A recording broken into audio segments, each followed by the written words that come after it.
Hi, everyone. Thanks for joining us. To celebrate Valentine's Day, we have a fabulous show of great poetry. Poetry and love go together with marvelous poets, magnificent readers, a terrific whistler, and a wonderful singer. Here's Jennifer Clymer. Because it is the day after Valentine's Day, it is officially National Singles Day. So I figured I would sing a song that honors both love and still being on your own, searching for that person. One of my favorite songs. This is Someone to Watch Over Me. There's a somebody I'm longing to see. I hope that he turns out to be someone who'll watch over me. I'm a little lamb who's lost in the wood. I know I could always be good to one who'll watch over me. Although he may not be the man some girls think of as handsome, to my heart he carries the key. Won't you tell him please to put on some speed, follow my lead, oh how I need someone to watch over me. That was lovely, Jennifer. You watch over all of us, so thank you. And here's a woman in her, put on her red dress, Corinne Conley. Here I'm dressed for Valentine's Day, and I thought we'd start this Poetry Love Fest with Edgar Allan Poe, Annabel Lee. It was many and many a year ago, in a kingdom by the sea, that a maiden there lived whom you may know by the name of Annabel Lee. And this maiden, she lived with no other thought than to love and be loved by me. I was a child, and she was a child in this kingdom by the sea, but we loved with a love that was more than a love, I and my Annabel Lee, with a love that the winged seraphs of heaven coveted her and me. And this was the reason that long ago, in this kingdom by the sea, a wind blew out of a cloud, chilling my beautiful Annabel Lee, so that her high-born kinsman came and bore her away from me, to shut her up in a sepulchre in this kingdom by the sea. The angels, not half so happy in heaven, went envying her and me. Yes, that was the reason, as all men know, in this kingdom by the sea, that the wind came out of the cloud by night, chilling and killing my Annabel Lee. But our love, it was stronger by far than the love of those who were older than we, of many far wiser than we. And neither the angels in heaven above, nor the demons down under the sea, can ever dissever my soul from the soul of the beautiful Annabel Lee. For the moon never beams without bringing me dreams of the beautiful Annabel Lee, and the stars never rise, but I feel the bright eyes of the beautiful Annabel Lee.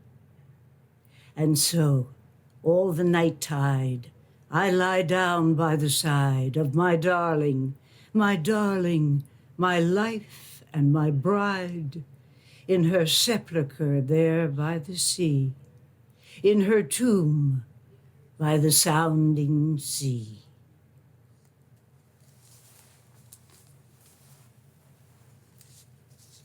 Edna St. Vincent Millay, I think I should have loved you. I think I should have loved you presently, and given in earnest words I flung in jest, and lifted honest eyes for you to see, and caught your hand against my cheek and breast, and all my pretty follies flung aside that won you to me, and beneath your gaze, naked of reticence and shorn of pride, spread like a chart my little wicked ways. I, that had been to you had you remained, but one more waking from a recurrent dream, cherish no less the certain stakes I gained, and walk your memory's halls, austere, supreme, a ghost in marble of a girl you knew, who would have loved you in a day or two.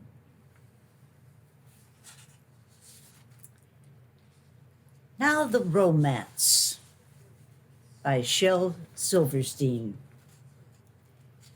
Said the pelican to the elephant, I think we should marry, I do, 'cause there's no name that rhymes with me, and no one else rhymes with you.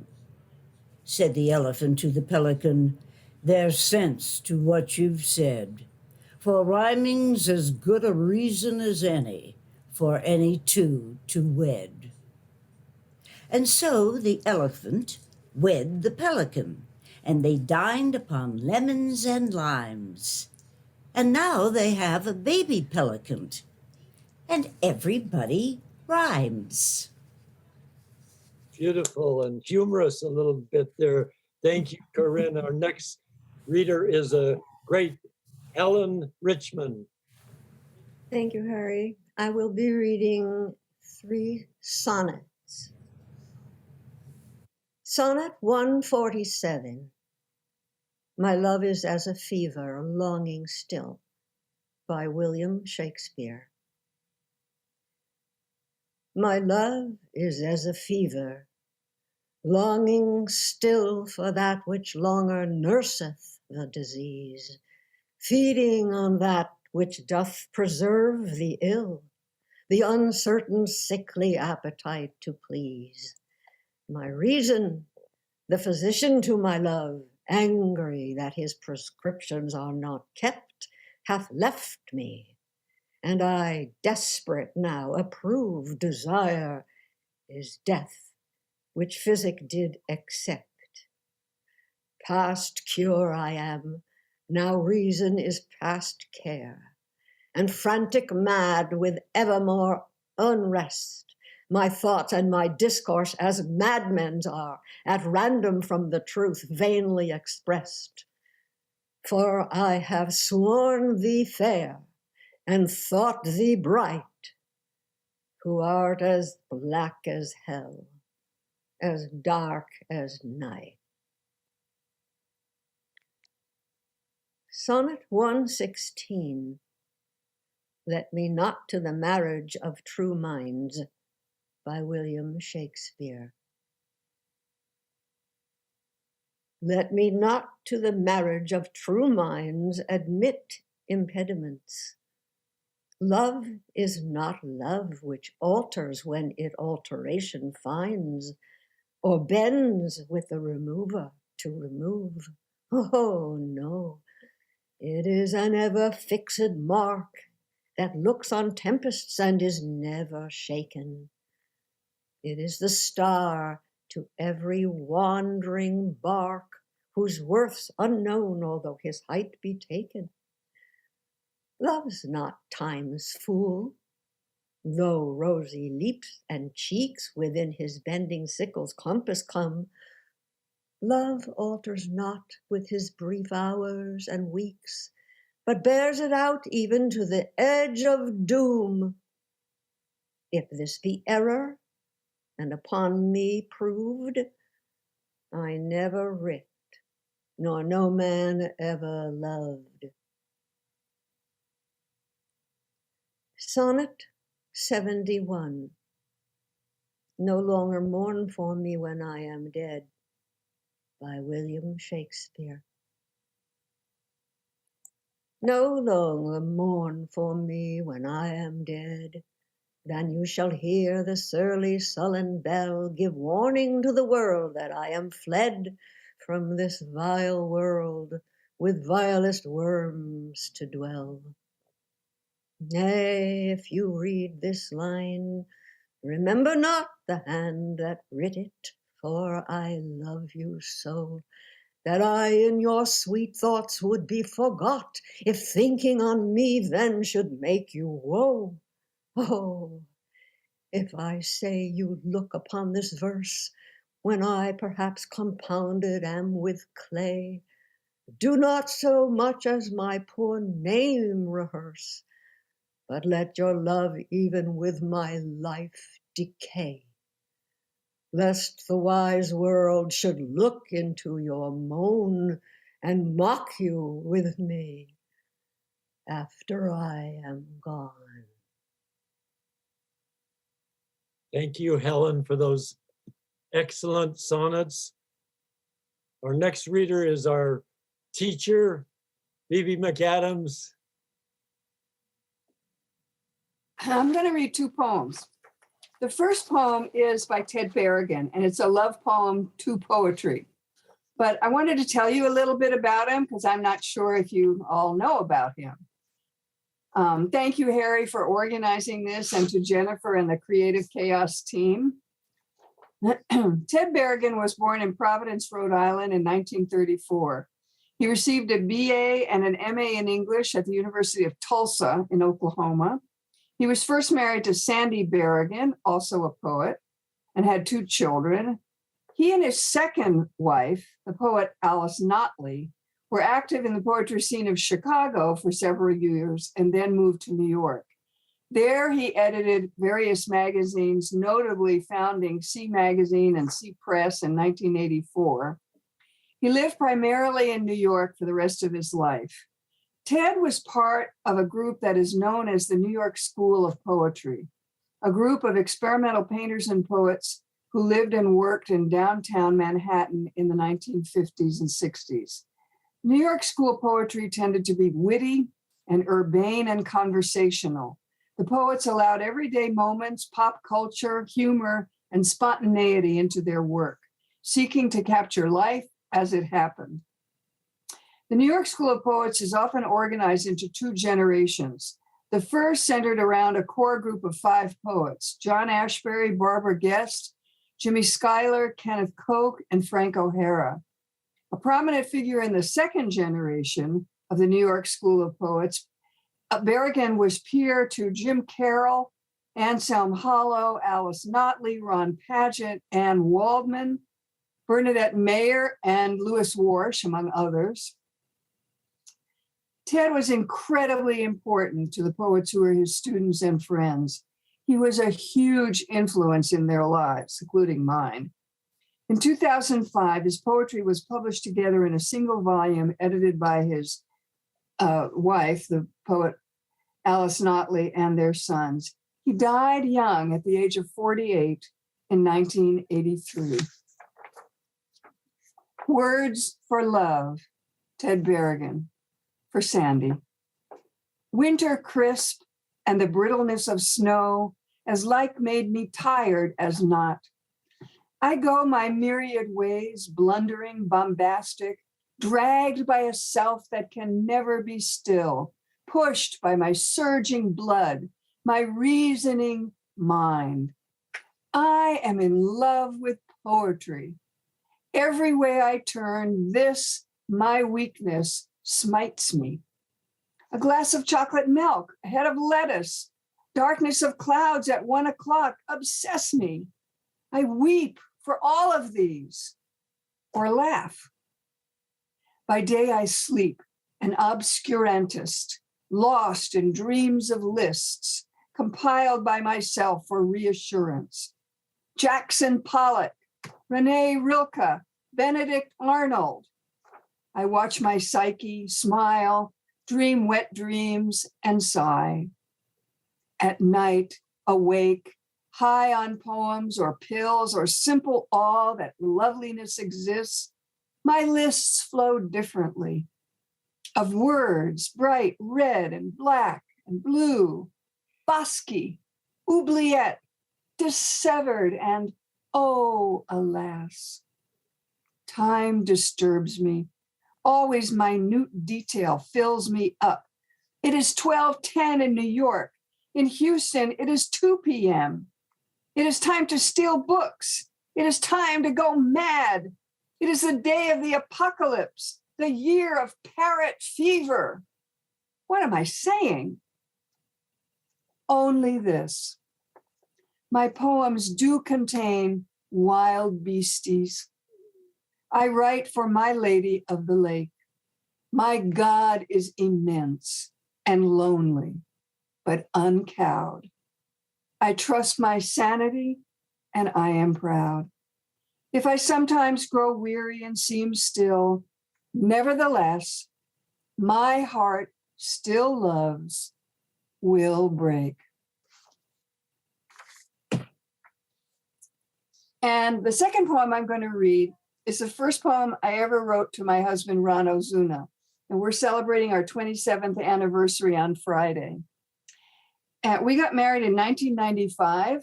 We met at Roosevelt High School. And this was a poem I wrote for him for Christmas in 1993. Been a while. Your Footsteps for Ron Ozuna. I was thinking about your footsteps tonight and how much their sound reminds me of you. Jaunty and forthright, sincere footsteps, but lighthearted enough to drive a sports car. When I hear them, I think of dancing, how your arm might be around my waist, guiding me to the dance floor or to a table in a restaurant where you would know what to order and what wine to drink. I love your footsteps. They are irresistible to me. I love their confidence. They seem to know where they are going. They have a determination, and I love them for that. But what I love most about your footsteps is the happy intelligence in them that has led you to me. Thank you. That was fabulous, Phoebe. Thank you very much. I love that line by Berrigan. I am in love with poetry. There's so much vitality in his writing. Phoebe grew up on the Upper East Side in New York City, and she married Louis MacAdams, and she got introduced to the New York poetry scene when she was 16 years old.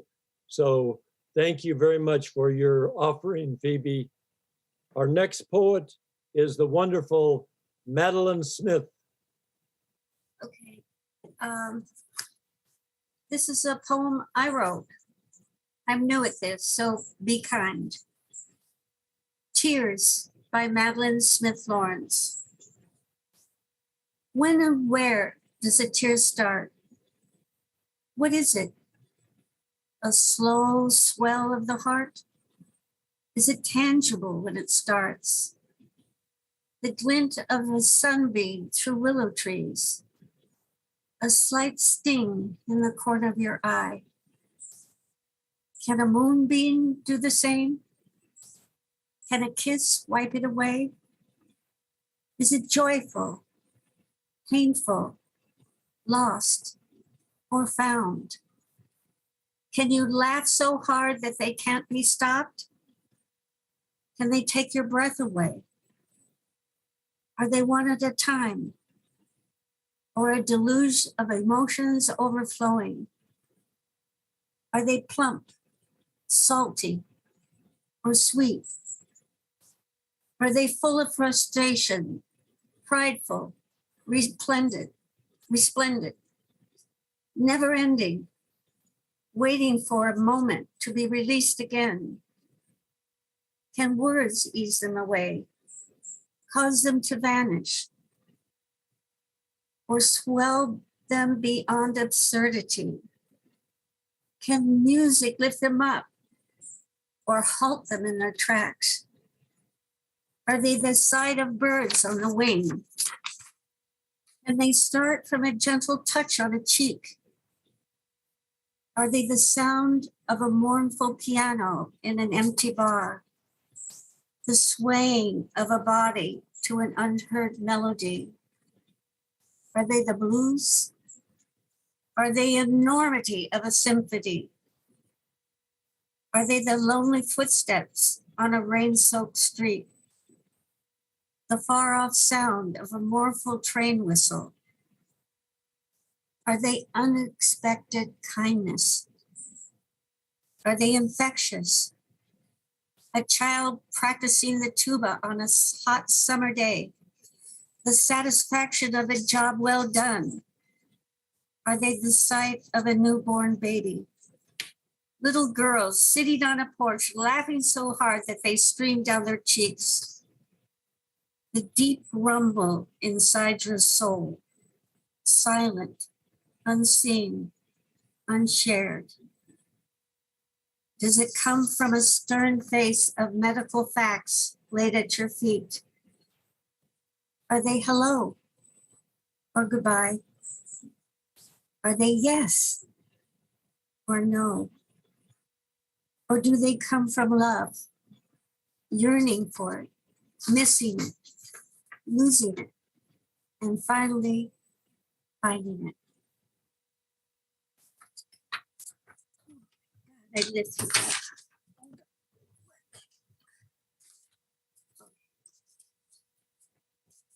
There's time. Quicksilver slipping out of hands, heartbeats counting, tick-tock, tick-tock, slipping and sliding this way and that, unable to hold not even a brief sigh. Friends rushing to their own tick-tocks. I yell, savor these moments. Breathe, stretch, taste, smell. Feel the softness of a petal, the underbelly of a dog, waiting for your touch. The brush of lips on your cheek. Inhale deeply. There is perfume on that breeze. Feel the sun. See it dancing across the wildflowers. Listen to the wind singing through the trees. Whoosh, it's gone.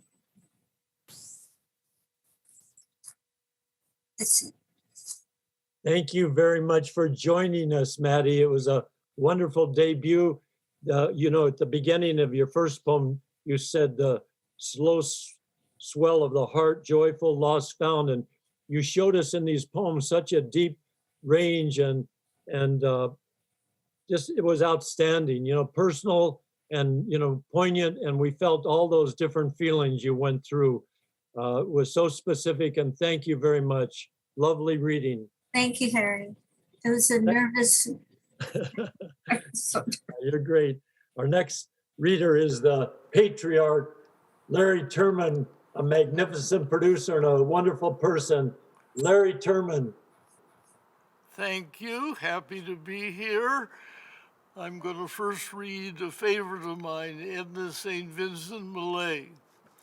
Love is not all. It is not meat nor drink, nor slumber, nor a roof against the rain, nor yet a floating spar to men that sink and rise and sink and rise and sink again.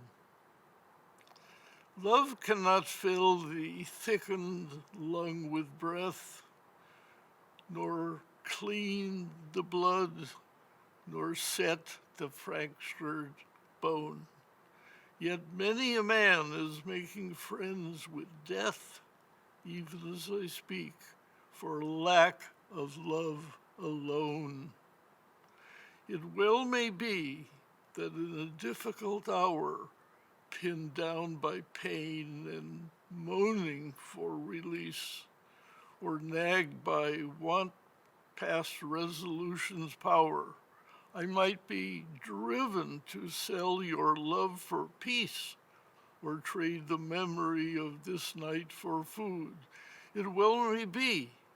I do not think I would.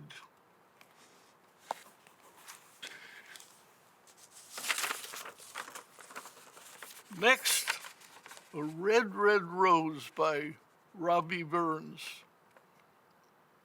Oh, my love is like a red, red rose that's newly sprung in June. Oh, my love is like the melody that's sweetly played in tune. So fair art thou, my bonny lass, so deep in love am I. And I will love thee still, my dear, till the seas gang dry. Till the seas gang dry, my dear, and the rocks melt with the sun. I will love thee still, my dear, while the sands of life shall run. And fare thee well, my only love, and fare thee well a while, and I will come again, my love, though it were 10,000 miles. That was outstanding, Larry. I love the musicality of Burns. You read that beautifully. Yeah. Thank you very much. Did you have another poem or was that it? Oh, I'm sorry. I was told. I'm just asking. I'm just saying you were perfect today and I was just curious, but I love the two poems you read. It's not a criticism. I was just curious. So well, I was going to read Casey at the Bat, but today seemed like the wrong day for it. we'll save that for opening day baseball. You're fabulous, Larry. Thank you very much. Our next poet is the one and only outstanding Mr. James Cushing. All right. Thank you all so much. Thank you, Harry, for hosting this.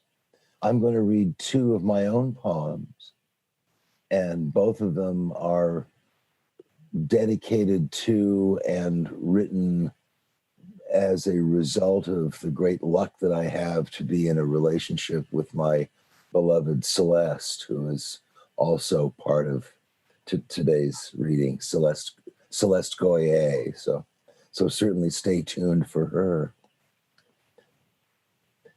This first poem is called "And Now the Evening."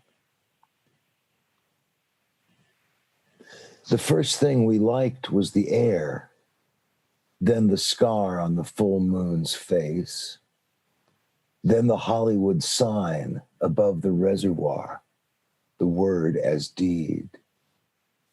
We told ourselves we were brave extroverts, and no man's or woman's gentle smile would ever cause us vertigo. Next thing we knew, we were falling through infinity and roaring at the floating debris. Yet, at the end of our drop, the pages in our daybook were still blank, and spikes poked up from the holes where something better than our desires had once lived. You sat motionless on a green shag carpet, gazing across the winter morning that had been predicted for us in the night that never let us rest. The sky was peach-colored silhouettes, bullet-shaped but slow-moving.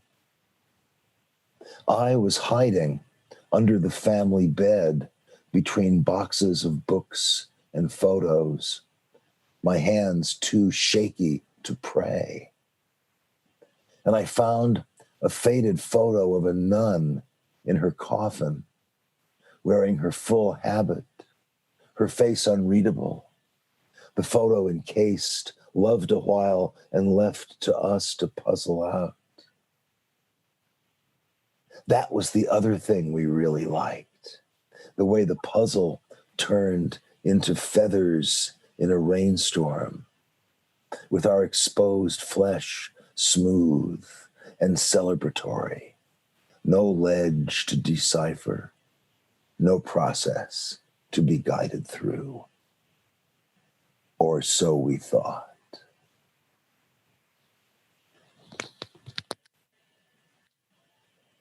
This next and last one is called Harmless Idiosyncrasies.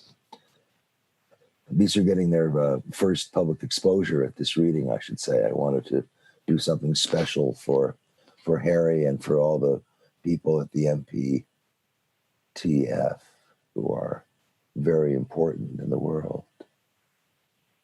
This poem is called Harmless Idiosyncrasies. We left one fall night, my love and I, serene voices singing over our heads. We landed in a place with tide pools, food areas, young people studying farm animals.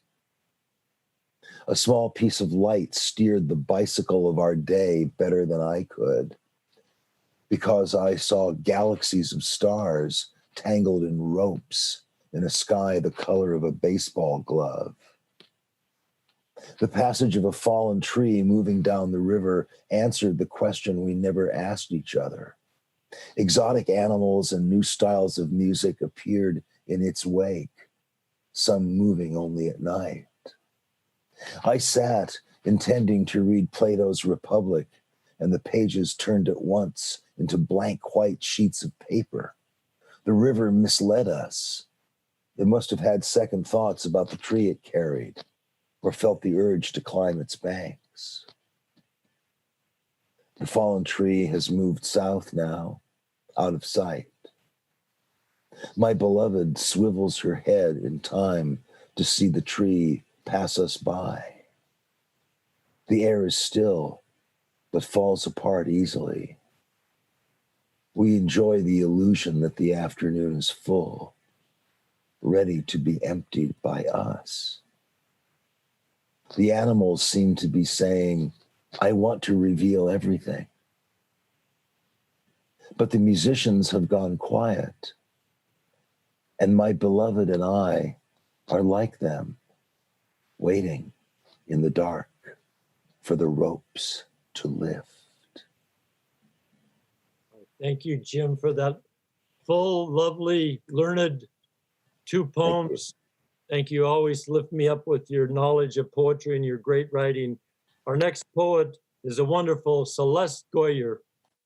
Thank you, Harry. Thank you, everybody. I think we've seen love in action here because Jim and I did not compare notes. And yet, in my first poem of the three I will read, my great aunt, the cloistered nun, also makes an appearance, and we independently chose poems that mentioned her. I sometimes write about the love that has surfaced in my family.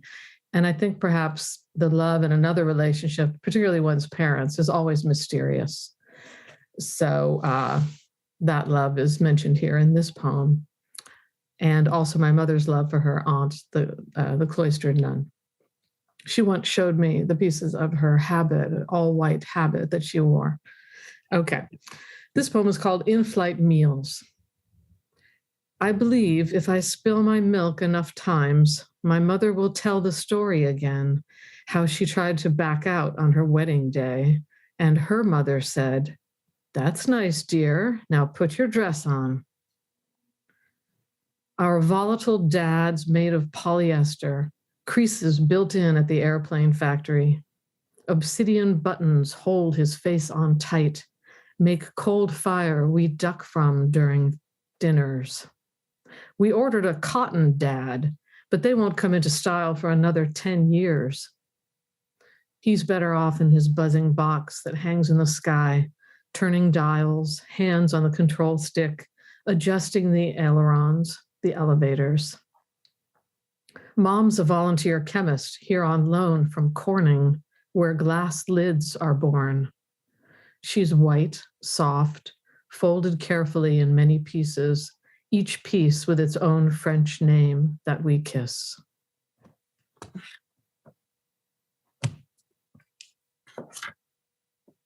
Missing in Hadley.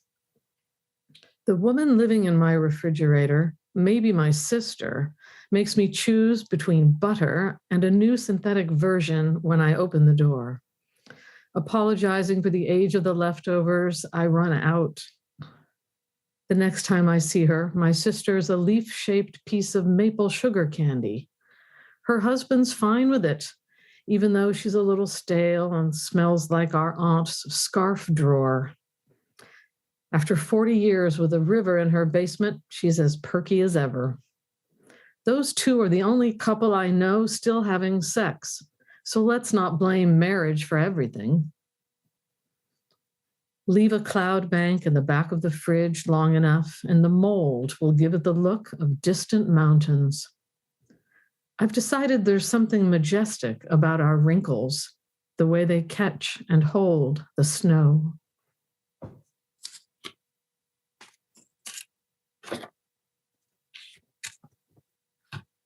And the last one's called On the Real Seabed. For a sponge bath on a recreated Japanese island, my girl brought along 8 animals to hold up her hair as she bathed. Like her, one day you'll wake up, begin to develop an egg, and do what you need. A new cycle is always right. Why don't you play your role? Your sound is thunder and lightning, the wind. In her tub, she washes the mountains with poured water. A storm begins to accumulate, blood pressures full with dew. Everything on earth comes from her hip, the left eye of the sun and the eye of the moon. We'll drink the world again to start it anew. Shiva will decide what remains. Then heaven and earth will, for the first time, unite. They'll walk with us into the world, clean golden butter holding up its roof. We'll remain in our boots with our feet in the mountains. Vishnu sleeps. Brahma's neck appears as a lotus. That's where we'll marry. I can't say anything better. Thank you, Harry. Thank you for the startling, vivid images, loving and astonishing poetry. Thank you, Celeste. Our next poet is the magnificent Kay Weissman. Uh-oh. Thank you, Harry. What lips my lips have kissed, and where and why, by Edna St. Vincent Millay. What lips my lips have kissed, and where and why I have forgotten. And what arms have lain under my head till morning. But the rain is full of ghosts tonight, that tap and sigh upon the glass and listen for reply. And in my heart there stirs a quiet pain for unremembered lads that not again will turn to me at midnight with a cry. Thus in the winter stands the lonely tree, nor knows what birds have vanished one by one, yet knows its boughs more silent than before. I cannot say what loves have come and gone. I only know that summer sang in me a little while, that sings in me no more.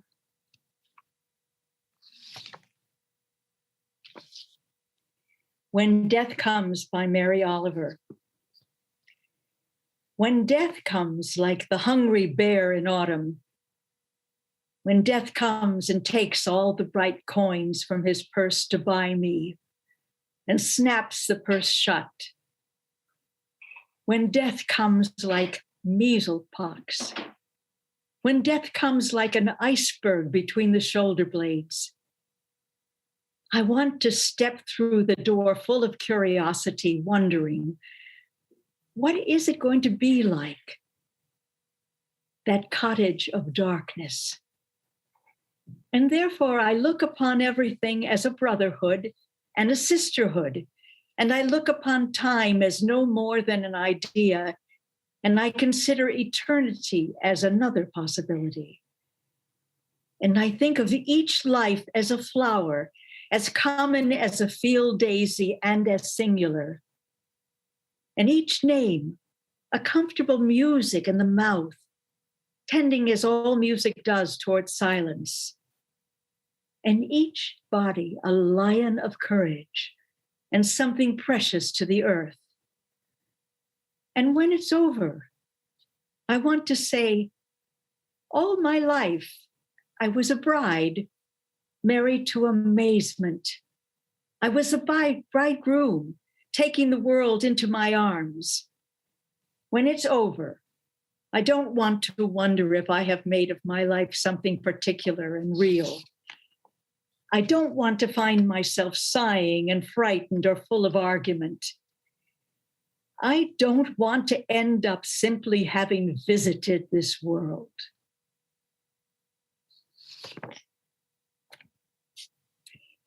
I Carry Your Heart with Me by E.E. Cummings. I carry your heart with me. I carry it in my heart. I am never without it. Anywhere I go, you go, my dear. And whatever is done by only me is your doing, my darling. I fear no fate. For beautiful you are my world, my true. And it's you are whatever a moon has always meant, and whatever a sun will always sing is you. Here is the deepest secret nobody knows. Here is the root of the root, and the bud of the bud, and the sky of a tree called life, which grows higher than soul can hope or mind can hide. And this is a wonder that's keeping the stars apart. I carry your heart. I carry it in my heart. Pardon me for my interruption. You do carry your heart in our heart, Kay. I love the line, to me, bride married to amazement. I think that was by Mary Oliver, but you just did a fabulous reading, and each word, you brought to life, and just great selection, and sensual and lovely, and death is part of our lives down the line. So thank you for bringing some music into our life once again. Thank you, Kay. Oh, thank you. Our next poet is the glorious Toni Sawyer. Thank you. Love Sonnet 17 by Pablo Neruda. I don't love you as if you were a rose of salt, topaz, or arrow of carnations that propagate fire. I love you as one loves certain obscure things, secretly between the shadow and the soul. I love you as the plant that never blooms, but carries in itself the light of hidden flowers. Thanks to your love, a certain solid fragrance, risen from the earth, lives darkly in my body. I love you without knowing how or when or from where. I love you straightforwardly, without complexities or pride.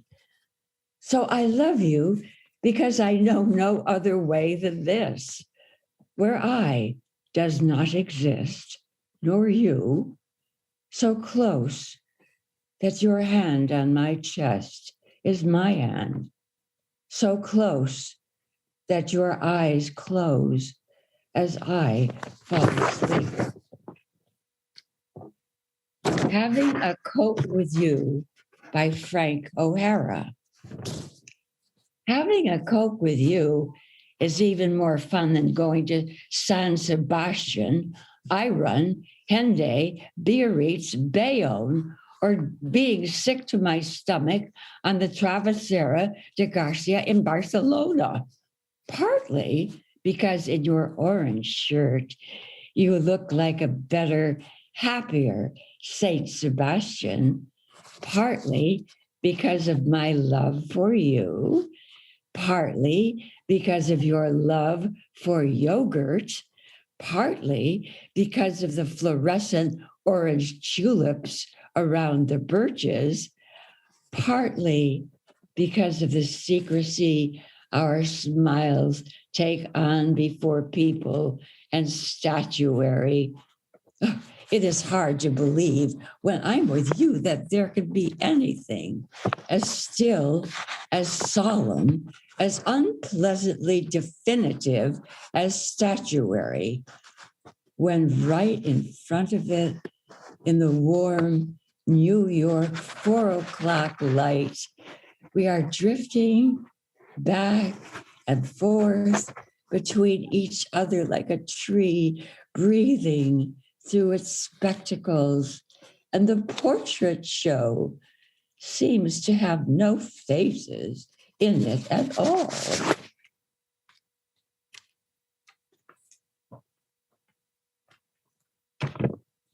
The last one, son, I owe all my gray hairs to you, by Kelly Roper. I had brown hair when you were born, but that didn't last very long. I owe my gray hairs to you, my boy, and I remember you how I got each one. Those gray hairs at my temples all came from the time you went fishing in your daddy's expensive saltwater tank. And some of those fish are still missing. Those gray hairs along my hairline are not highlights I got from my beautician. They appeared when you tore through the neighbor's garden like you were on a search and destroy mission. That smattering of gray you see growing right out of my crown is a souvenir I got from that wedding where you hurled on the bride's fancy gown. They say gray hair is a mom's badge of honor, and that may very well be true. But I wouldn't trade them for all the world if it meant one less second with you. Thank you very much for the radiant and elegant reading. I'm glad you brought a little Frank O'Hara in there. Thank you. That was great. And thank you very much, Toni. Our next poet is the one and only singular eloquent man of the cottages, Guerin Berry. Well, thank you, Harry, and thank you so much for inviting me in. I'm pleased to be the final episode here, but kind of sad because I've enjoyed every single poem and every single reader. And this was a very valuable hour, and I'm glad I spent it with you all. I'm going to finish today with a song, and it's a strange song to pick for Valentine's Day because it's My Foolish Heart. And it starts out by saying, be careful, you know, the heart can play tricks on you. Make sure everything's okay. But the final line is, for this time, it isn't fascination or a dream that will fade and fall apart. It's love. This time it's love, my foolish heart. And I read that to you because I'm not going to sing these words. And I dedicate this to my wife, Toni. We have a 33rd anniversary coming up in a couple of weeks.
happy day after Valentine's Day, everybody. Oh, that was beautiful. Thank you very much, Guerin. I'm always privileged and feel a sense of pleasure whenever you're with us. You're fabulous. So thank you very much. Thank you. Jennifer, you know, we have a few more minutes. If you would like, I know Guerin stated that he was last in the program, but we may be able to improvise and fill the next time with a song, and if that's all right with you. But before you do, if you would like to, may I read a poem since we do have a time? I'll read a poem of mine, and I've been thinking a lot about poetry and love, and for me, I think there's also love's elegies, and so I will read a poem, To Ask for Love. The orange trees are 20 feet away. It's the last day of April. In 2 days, my wife would have been 82. It's been 10 months since she died. Her body was orange blossom scent. Her poetry, waterfall and baseball. Our mouths spoke bodies, violets and earrings, baths I helped her into, roses and chrysanthemums. In the night of darkness, she found me. Up the stairs to a large bathroom, a burgundy sofa, beads to the bedroom, our bodies naked in the afternoon. She brought slices of cheese, thick ones of bread, white wine, to lie naked in the breeze. Our bodies never stopped meeting. We sang in a quiet home. No one touched our walls. And now, Jennifer, would you like to end with a song? You don't have to, but I'm asking you, would you like to? I would be happy to, but I gotta say that was a beautiful poem, and yeah.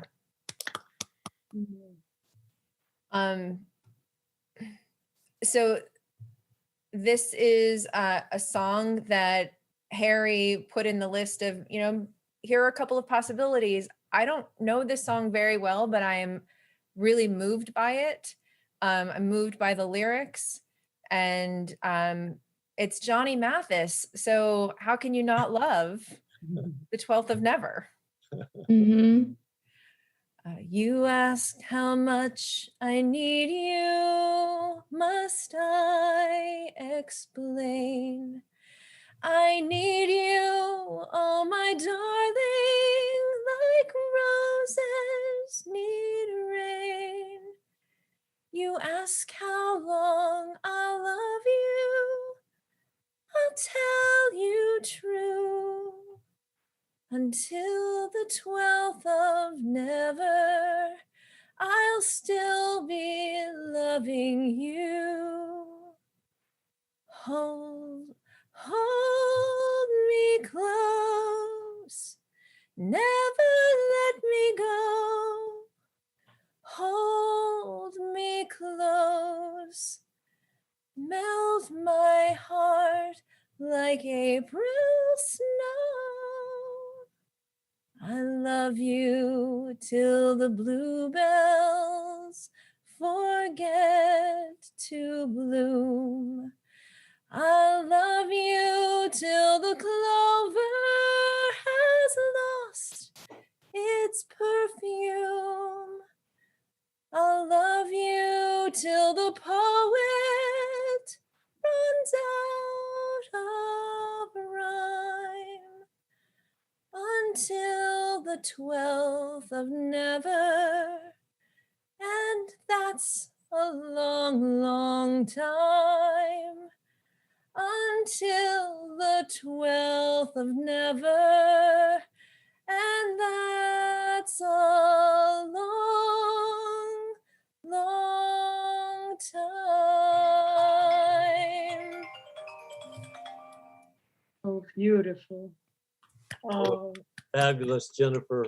Thank you so much. This has just been an extraordinary hour. I could go on for all afternoon. This has just been the perfect hour for me celebrating Valentine's Day. I just appreciate and all of you just put your heart and your mind and all the depth that you have and your love above all.